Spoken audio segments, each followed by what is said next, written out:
Baik, sahabat keluarga muslim dan pendengar radio Arisalah yang dirahmati Allah di mana saja Anda berada. Kembali Anda di program terjemahan khutbah Jumat dari Masjidil Haram. Di kesempatan sore hari ini masih bersama saya Dasa Syawal Syahputra.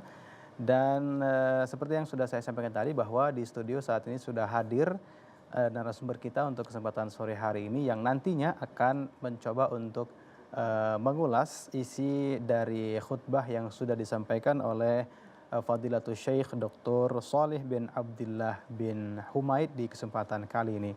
Namun kami kembali mengundang Anda semua untuk Anda pemirsa Salam TV dan juga pendengar Radio Arisalah bahwa Anda bisa menghubungi kami melalui line telepon di 061 7944 280. Saya ulangi di 061 7944 280. Nanti insya Allah akan kami angkat telepon Anda dan juga Anda bisa sampaikan komentar dari isi khutbah yang sudah diterjemahkan oleh Ustadz Sarwedi Hasibuan yang sudah kita dengarkan bersama-sama. Baik, Assalamualaikum Ustadz. Waalaikumsalam warahmatullahi Ya, tadi kita wabarakatuh. sudah dengarkan Ustadz khutbah yang sudah disampaikan oleh Syekh Dr. Shalih bin Abdullah bin Humaid. Kalau di pekan yang lalu yang menyampaikan khutbah itu adalah Syekh Dr. Abdurrahman As-Sudais Sudes. dan pada sore hari ini adalah Dr. Shalih bin Abdullah bin Humaid. Ada beberapa poin yang sudah saya catat di sini Ustadz. Memang beliau lebih berbicara mengenai ulama dan juga ilmu begitu, makanah ataupun bagaimana kemuliaan para ulama dan bagaimana pentingnya ilmu yang harus dimiliki oleh seorang muslim. Namun beliau tadi juga di mukaddimah sempat menyampaikan bahwa rezeki kita itu tidak bakal ada yang mengambil. Artinya memang Allah Subhanahu wa taala sudah menentukan rezeki untuk masing-masing dari setiap hambanya. Apakah memang seperti itu, Ustaz? Ya. Bismillahirrahmanirrahim. Alhamdulillah, salatu wassalamu ala Rasulillah wa ala alihi wasahbihi wa mawalah. Alhamdulillah kita diberikan kesempatan oleh Allah Subhanahu wa taala untuk menyimak khutbah Jumat dari Masjidil Haram dan kita mendapatkan beberapa faedah darinya. Di antaranya seperti yang disampaikan Fadilatul Syekh tadi bahwa semua orang itu sudah ditetapkan rezekinya dan kita tidak akan wafat kecuali rezeki kita sudah habis, dan ini senada dengan hadis yang disampaikan oleh Rasulullah sallallahu alaihi wasallam dari hadis Abdullah bin Mas'ud di mana Rasulullah sallallahu alaihi wasallam bersabda bahwa sungguhnya setiap kalian itu uh, di apa Tetapkan rezekinya. ditetapkan rezekinya sudah berumur 4 bulan dalam kandungan. Setiap janin yang sudah berumur 4 bulan dalam kandungan ditetapkan rezekinya, amalnya, dan ajalnya.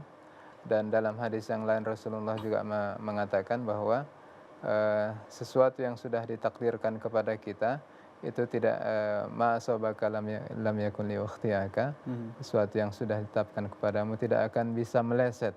Begitu juga yang tidak ditakdirkan bagi kita itu juga tidak akan kita dapatkan. Iya. Baik, kemudian kita mungkin akan masuk langsung ke esensi dari khutbah yang sudah disampaikan oleh Dr. Shalih barusan, Ustaz, bahwa beliau banyak sekali berbicara mengenai ulama dan juga ilmu. Itu pasti karena ada hal yang pantas untuk kita ketahui dari itu semua. Di antaranya tadi beliau menyebutkan bahwa beliau mengambil dari firman Allah Subhanahu wa taala, fas'alu ahla dzikri in kuntum la ta'lamun. Ya.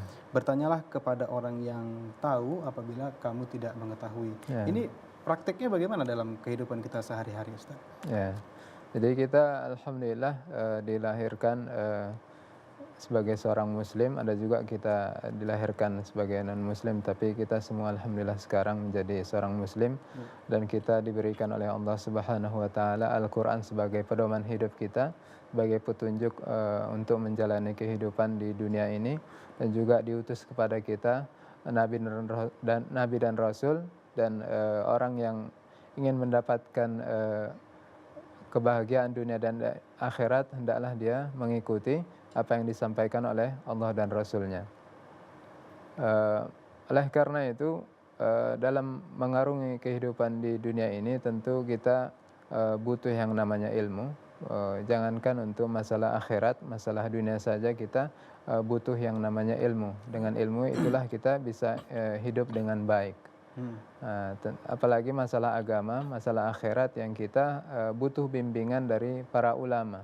Memahami Al-Quran, memahami hadis juga kita butuh bimbingan dari ulama, dari ustadz-ustadz kita. Artinya memang peran ulama dalam hal ini sangat sangat dibutuhkan begitu Ustaz ya, dan ketika kita tidak mengetahui satu hal maka kita harus kembali kepada ulama. Karena ketika mungkin para sahabat dulu di zaman Rasulullah mungkin langsung kembali kepada Rasulullah begitu Ustaz ya. Dan tadi juga yang sempat saya catat di sini bahwa Allah Subhanahu wa taala akan mengangkat derajat orang yang berilmu. Ini bagaimana Ustaz? Ya, hal ini sebagaimana difirmankan Allah dalam surat Al-Mujadalah, yarfa'illahu alladhina amanu minkum walladhina utul ilma darajat. Sungguhnya Allah akan mengangkat derajat orang-orang yang beriman di antara kalian dan orang yang menuntut ilmu. Kita sampaikan tadi bahwa untuk masalah dunia saja ilmu itu merupakan sesuatu yang sangat diutamakan. Kita melamar kerja saja kita dilihat ijazah kita, ya kan? Dilihat ijazah kita. Begitu juga perguruan tinggi, ketika ijazah kita itu adalah akreditasinya misalnya C, tentu beda dengan yang akreditasinya B dan A dan seterusnya. Itu masalah dunia. Masalah akhirat begitu juga. Kita tentu seperti yang disampaikan oleh Imam Ahmad rahimahullah ta'ala, bahwa hajatuna, kebutuhan manusia itu kepada ilmu itu lebih besar dan lebih banyak daripada kebutuhan manusia kepada makanan dan minuman. Kalau makan dan minum mungkin manusia itu terbatas, makan mungkin cukup 3 kali sehari.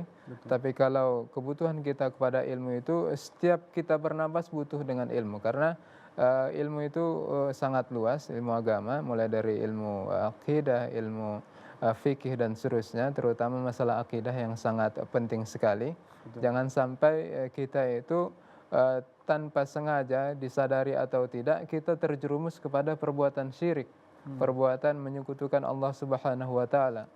Dan ini sangat-sangat sangat berbahaya sekali, karena orang yang wafat dalam keadaan syirik tentu dia tidak akan diampuni oleh Allah Subhanahu wa taala. Iya. Kemudian itu mengenai bahwa Allah Subhanahu wa taala akan mengangkat derajat orang-orang yang berilmu di antara orang-orang yang tidak berilmu begitu Ustaz. Kemudian tadi Syekh juga menyebutkan bahwa majelisnya para ulama itu seperti yang beliau sebutkan adalah merupakan majalis khairin wa barakah, majelis yang penuh dengan kebaikan dan keberkahan. Seperti apa kebaikan yang bisa kita dapatkan ketika kita menghadiri majelis-majelis ilmunya para ulama?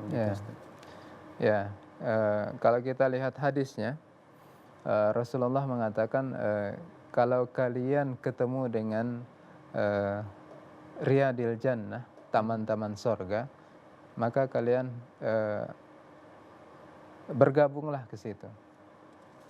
Ditanya oleh para sahabat, apa itu taman-taman sorga? Maka disampaikan oleh Rasulullah, itulah hilaqul dzikr, itulah majelis-majelis ilmu, majelis-majelis ta'lim. Dalam hadis yang lain Rasulullah mengatakan, orang yang mempelajari Al-Quran, mempelajari kalamullah dan seterusnya, akan mendapatkan banyak keutamaan. Di antaranya adalah diturunkan kepada mereka itu sakinah, ketenangan hidup. Orang sekarang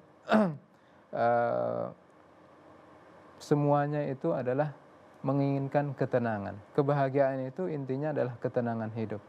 Kebahagiaan itu tidak terletak dalam banyaknya harta dan seterusnya, tingginya jabatan, tapi adalah dalam ketenangan hidup.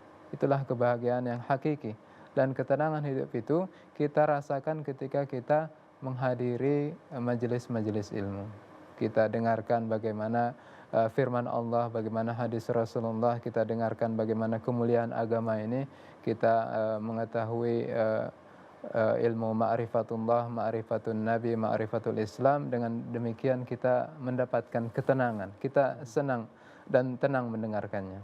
Baik, intinya bahwa ketika kita mendatangi majelisnya para ulama, majelis ilmu, maka Allah Subhanahu wa taala akan memberikan ketenangan Ya, kepada jiwa kita begitu ya, Ustadz ya. Iya, kemudian tadi disampaikan juga oleh Syekh Shalih bahwa ulama itu adalah merupakan hamba Allah yang paling takut kepada Allah Subhanahu ya, wa taala. Ini seperti apa Ustadz? ya. Ya, itu sebagaimana yang ditegaskan oleh Allah dalam Al-Quran juga, innama yakhshallaha min ibadihil ulama. Sungguhnya yang takut kepada Allah itu adalah ulama.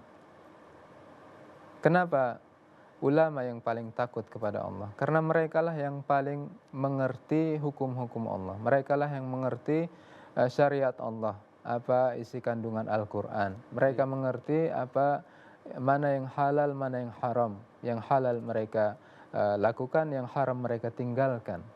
Yang apa yang dicintai oleh Allah, apa yang dimurkai oleh Allah, mereka yang paling tahu. Sehingga mereka meninggalkan apa yang dilarang dan dimurkai oleh Allah Subhanahu wa taala. Artinya karena pengetahuan mereka terhadap Ya, hal itu semua sehingga mereka adalah merupakan orang-orang yang paling takut kepada Allah ya, Subhanahu sama wa taala. seperti pepatah yang sering kita dengar, tak kenal maka tak sayang. Mhm. Ketika kita mengetahui di depan kita adalah lobang, tentu Iya, kita belok ke kanan atau ke betul, kiri. betul. Nah, tapi ketika kita buta, tidak tahu apa yang di depan kita, sama seperti orang yang tidak punya ilmu, buta terhadap agama. Maka semua Semuanya akan bisa dilanggar ya pada akhirnya dilanggar ya. begitu Ustaz ya. Semuanya halal. Baik. Baik Ustadz, masih banyak hal yang perlu kita kupas di sore hari ini dari khutbah yang tadi sudah disampaikan oleh Dr. Shalih bin Abdullah bin Humaid di kesempatan sore hari ini. Namun kita akan jeda sejenak Ustadz, nanti kita akan lanjutkan kembali. Dan untuk Anda sahabat Radio Muslim dan juga pendengar Radio Arisalah 95,7 tetap bersama kami karena kami akan segera kembali setelah pesan-pesan berikut ini.